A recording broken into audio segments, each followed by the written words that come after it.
Salut à tous. Bon, j'espère que vous allez bien. Cette fois-ci, vidéo de moisson. Allez, c'est parti.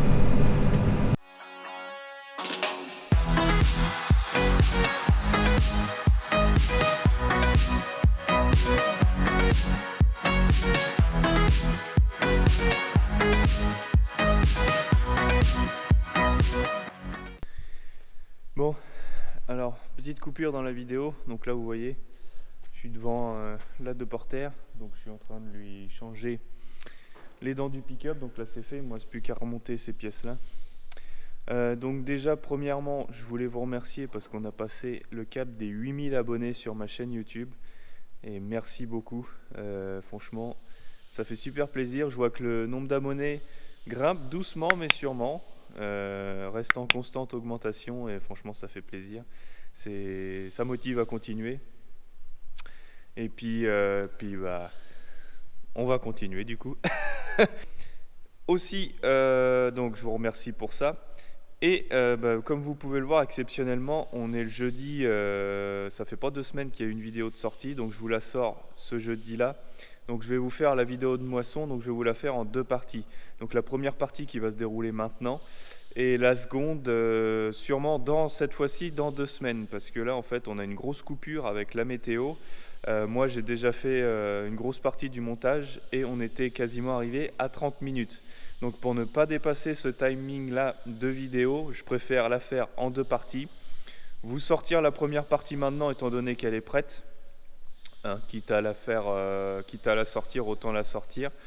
Vous aurez une deuxième partie de moisson quand on reprendra vraiment, parce que là pour le moment je ne sais pas quand est-ce qu'on va reprendre, peut-être cet après-midi, peut-être moi je vois plus ça demain, ou du moins moi je vais repartir à déchaumer et mon patron ira battre du colza en attendant que ça aille mieux au blé, parce qu'on n'a pas besoin d'être à plusieurs, comme je l'ai dit dans la précédente vidéo, enfin pas la vidéo, le live. Et donc moi je préférais vous sortir la première partie, donc que vous allez voir tout de suite, et vous aurez la deuxième partie dès que je l'aurai tournée et dès qu'elle sera en montée et prête à sortir. Voilà. Donc là c'est un petit peu le chamboulement au niveau des sorties vidéo, mais en fait avec la météo je peux rien prévoir du tout. C'est un foutoir complet là. Je pensais faire une seule vidéo de moisson, finalement vous voyez il va y avoir 2 parties, et puis et vu que la moisson n'avance pas très vite, on arrive déjà au mois d'août là quasiment, et puis je vais être en décalage complet avec tous les travaux si je concentre pas un petit peu plus de contenu. Voilà, bon allez, je vous laisse sur la vidéo et puis je refais un petit clap à la fin. Allez, bonne vidéo. Bon alors, au programme de la vidéo, donc la vidéo va se dérouler sur plusieurs jours, donc ça sera pas forcément un contenu qui va se suivre, ça va être mélangé. Donc on va commencer à parler de la préparation de la moissonneuse, comment je vais m'occuper de la machine le matin pour la préparer, l'organisation de la journée type, et puis après le travail au champ. Comment on vide en marche, comment on prescrit nos réglages de machine, l'utilisation de la batteuse, le type de machine, etc. Donc voilà, là pour le moment je vais vous laisser sur quelques images au drone que j'ai pu faire jusqu'à présent. Donc je vous dis à tout de suite.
Donc, vous avez pu voir un petit peu les images au drone. Là, je vous ai montré un petit peu. Donc, vous voyez la machine. Elle est équipée donc avec un petit peu de technologie embarquée. Donc, je vais vous expliquer ça. Vous voyez ici, donc j'ai le GPS qui me sert donc la partie ici qui est avec le guidage, donc le volant automatique, le recentrage de la ligne avec les passages et la précision en haut. Sur cette partie-là, vous pouvez apercevoir la carte de rendement. Donc, vous voyez beaucoup de vert, mais à la rigueur, on va modifier un peu.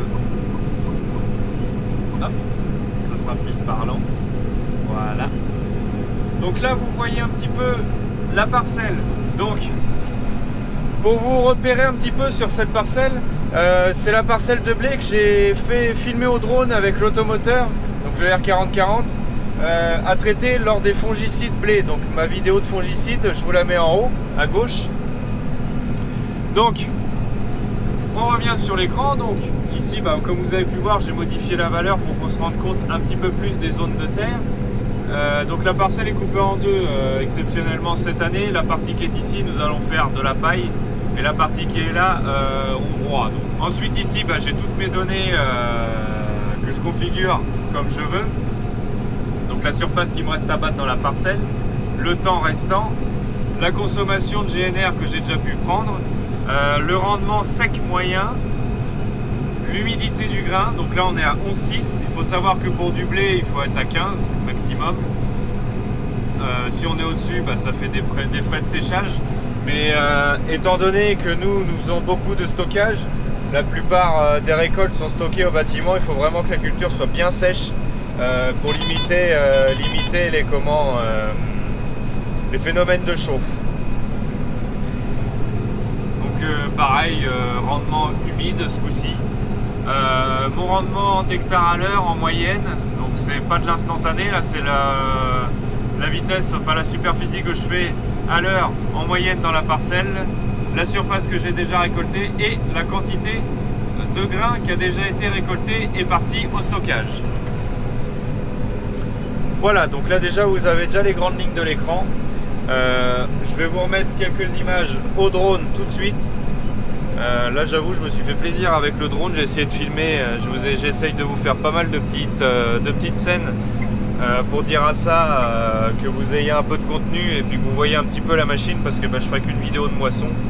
Donc j'essaye de faire ce que je peux en images et surtout que vous voyez un peu la machine, parce que vous la verrez pas beaucoup quoi. Voilà, allez, là on va vider en marche.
voilà, c'est fait. Bon, vous voyez, exceptionnellement, c'est le 7260 qui est sur la Duchenne. Alors, dans les commentaires, ça sert à rien de me dire ah, il se balade, il ceci, il cela. C'est juste que là, le 6610 est en panne. Donc, tracteur de secours, c'était lui. Donc, on prend celui-là. On va pas prendre le 3640. Hein, c'est un tracteur qui est plus fait pour faire de la route comme ça, qui est plus fait pour tourner, longtemps. Il a pas de clim, il a rien. Donc, on va pas mettre ça pour rouler. Le 7260 est dispo, donc autant le prendre. Alors, ça fait un ensemble ridicule, il n'y a pas à dire. Mais bon, au moins ça fait un peu de confort pour le chauffeur parce que sinon c'est pas la peine. Donc le 6610 a apparemment une grosse fuite hydraulique sous la cabine, donc on va voir ça. Là on est vendredi 23 juillet, ce week-end ils annoncent de la pluie, voire même ce soir des orages. Là on est parti à vouloir tourner assez tard, c'est pour ça qu'on a pris le 7R. Sinon on aurait été plus près de la ferme, on aurait juste pris la Brimont et puis la 18 tonnes et puis ça l'aurait fait. D'ailleurs aussi il va falloir que je vous présente un petit peu les remorques. Bon, vous voyez que dans la course c'est encore humide, c'est repris de l'eau. C'est le jeu. Donc là on est lundi 26. Donc ce matin on n'a pas battu, j'ai pas pu préparer la machine. Donc là vous voyez derrière moi donc le pousseur à grains, donc un outil que vous n'avez pas encore vu. Donc le pousseur c'est pas compliqué, ça nous sert à pousser. Hein, donc vous voyez le tas de blé là derrière. Donc on a commencé à en rentrer pas mal sur cette ferme, pas mal chez notre client chez qui on est en battage. Et aussi chez le frère de mon patron avec qui il a la moissonneuse et avec lequel donc on fait la moisson. Donc là ce que je vais faire c'est que je vais aller préparer la machine. J'ai du temps donc je vais vous montrer comment que ça se passe. Donc là on peut aller voir au pied du tas comment est le grain. Donc vous voyez un peu le grain, hein, il est plutôt propre. Bon là il me faut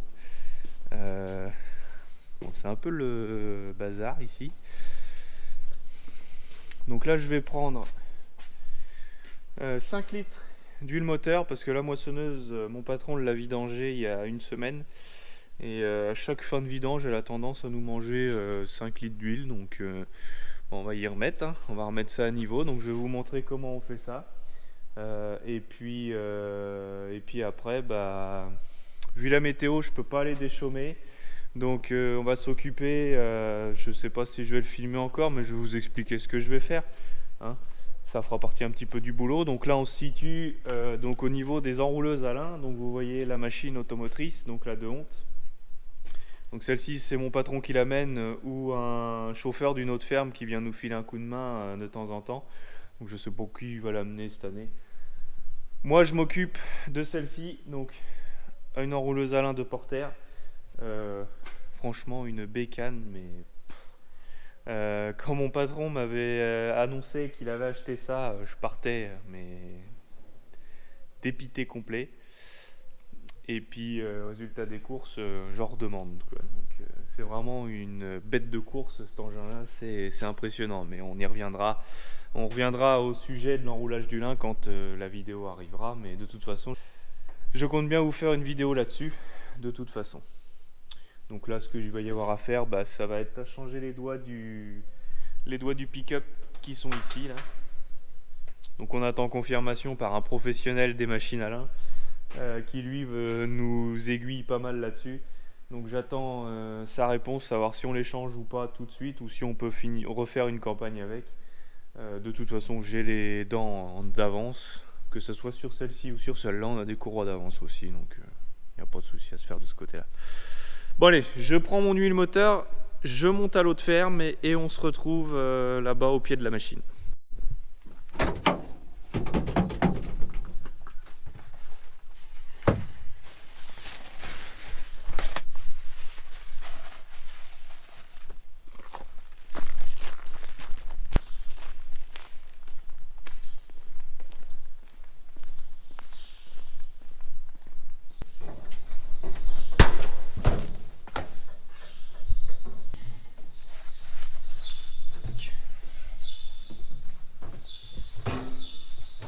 Donc nous y voilà. La jauge à huile qui est ici. Donc on va la sortir. On va essuyer un premier coup. Non. Donc là vous voyez, on est quasi au bas du niveau. Donc on va en remettre un petit peu.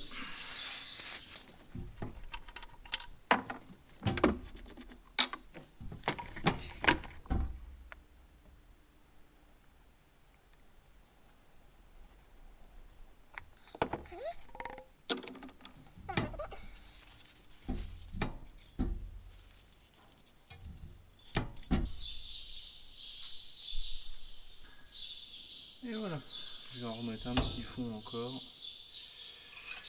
Comme ça on sera bien en haut du niveau. Donc là vous voyez, on est en haut du niveau, c'est parfait. Maintenant ce qu'on va faire, c'est que on va démonter l'écartère, la préparer pour aller la souffler.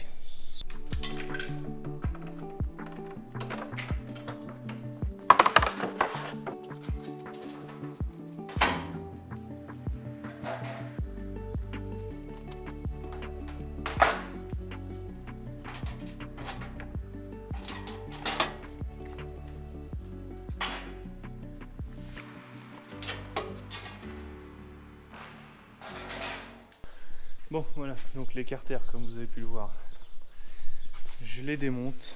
Moi je démonte tout.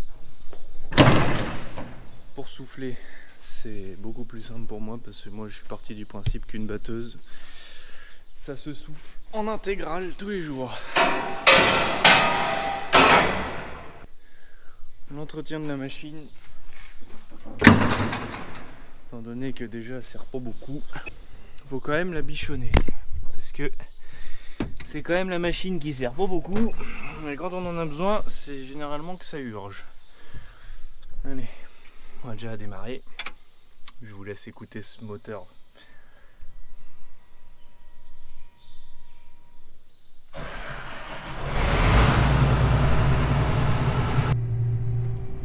Donc là vous voyez aussi le plateau qu'on peut avoir, donc un plateau 12 mètres. Pour les connaisseurs, c'est un Danel. Donc il nous sert à ramasser le lin et transporter de la semence. Et puis voilà, donc là moi je vais vous mettre en time-lapse pour faire le soufflage de la machine. Allez, c'est parti.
Et voilà, bon, la batteuse est soufflée, il me reste les filtres moteur et filtres cabine à faire.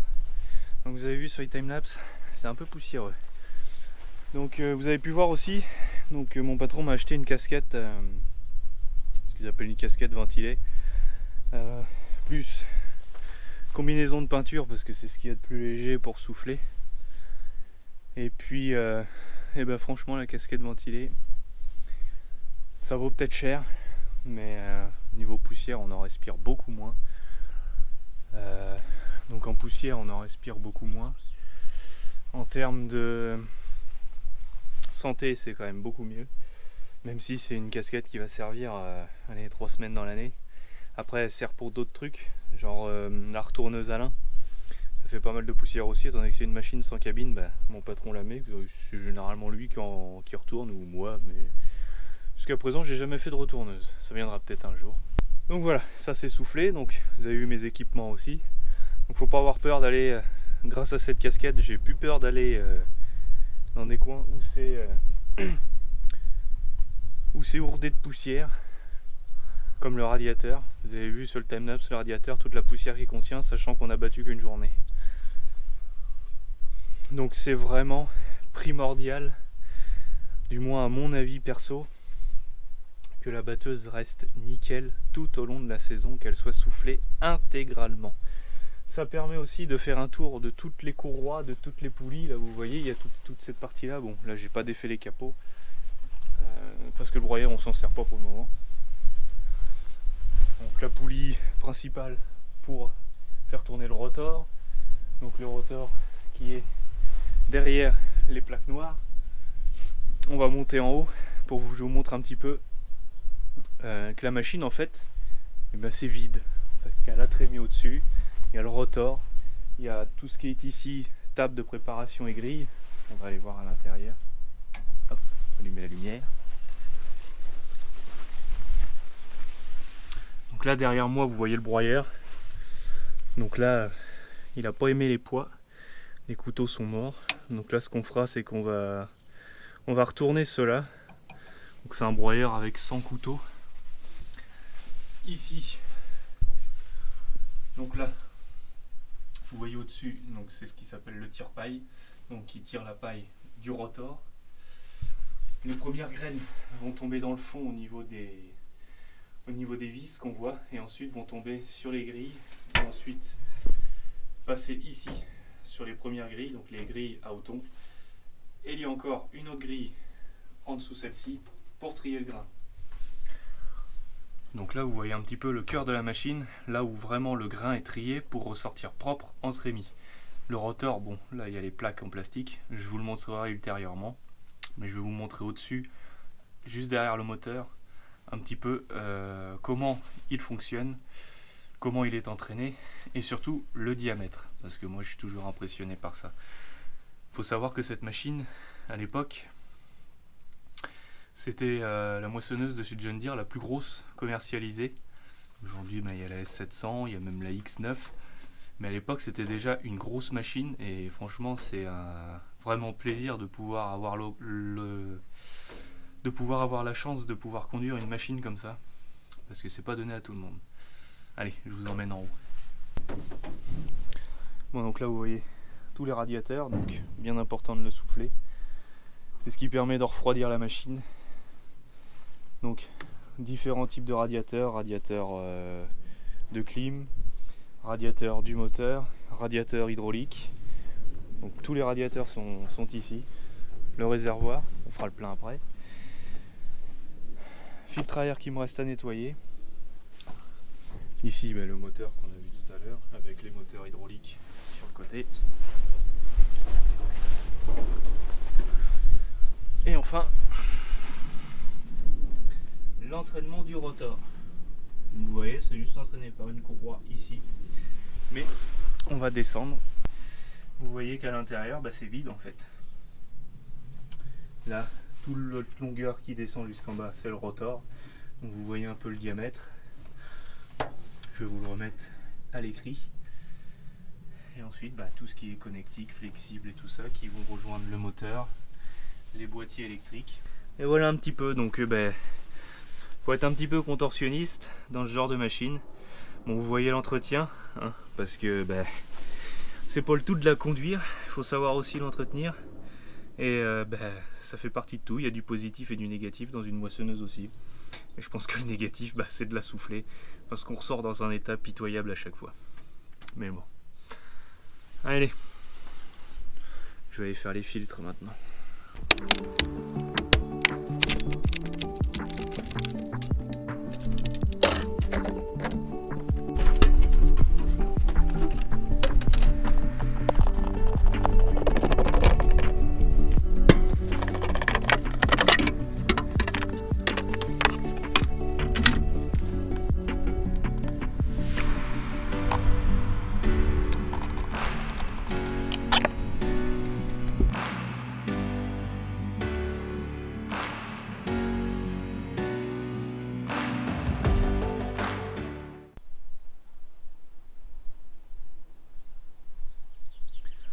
Je crois qu'il faut que je me magne. Allez, zou. Désolé pour le timelapse assez rapide des filtres. Tout simplement parce que... Voilà pourquoi. C'est en train d'arriver sur nous. Et puis, je veux pas me faire arroser la tronche, surtout plus la machine que moi, parce que pas fait pour être sous la pluie, une batteuse. Donc voilà. Bon, vous avez déjà vu à peu près les grandes lignes du soufflage. Ça fait partie du taf. Quand on conduit une batteuse, il faut être capable de l'entretenir aussi. C'est comme tout, ça s'apprend. Avant d'avoir eu la chance d'être sur le siège, j'ai commencé par la souffler tous les jours. Et puis aujourd'hui, je la conduis en plus de la nettoyer, quoi. Voilà, pour moi, ça me paraît la méthode d'apprentissage la plus logique. On apprend à entretenir avant de s'en servir. Après, beaucoup veulent juste conduire. Mais bon, chacun fait comme il le veut. Bon là, déjà, soufflage, c'est fait. Je lui fais le plein et puis après, elle sera prête à repartir au champ.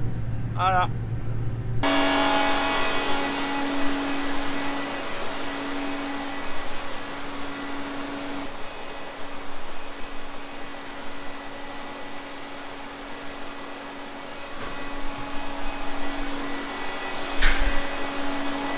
Bon voilà, la machine elle est prête. Donc là, ce qui va nous rester à faire dessus, c'est mon chef qui va tourner les couteaux, comme je vous ai montré tout à l'heure. Et puis il montera on montera tous les deux les scies à colza. Je sais pas où je serai, mais je serai peut-être reparti à déchaumer. Donc là, on se retrouvera quand on reprendra la moisson. Donc je sais pas si ça sera dans du blé, ça sera peut-être dans de l'orge de printemps, ça sera peut-être dans du colza. Ça dépendra de d'où le temps nous mènera. Voilà. Allez, on se retrouve après. Bon, me revoilà donc. J'espère que la vidéo vous aura plu. Donc je vous donne rendez-vous pour la deuxième partie au plus tard dans 2 semaines. Sinon, ce sera avant. Donc pour la deuxième partie des moissons.